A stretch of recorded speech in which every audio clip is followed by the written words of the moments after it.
Don't you just hate it when a sauce bottle goes flying?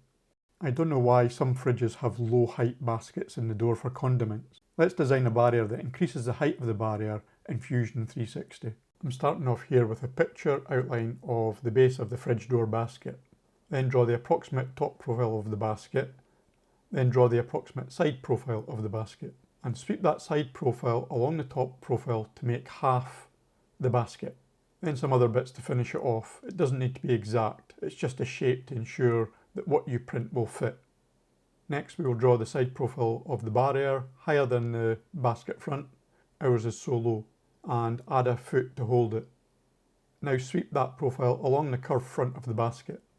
Next we draw a flat to extend the base and extrude that to join with the base, and then add a chamfer to join for strength. Then we mirror the barrier.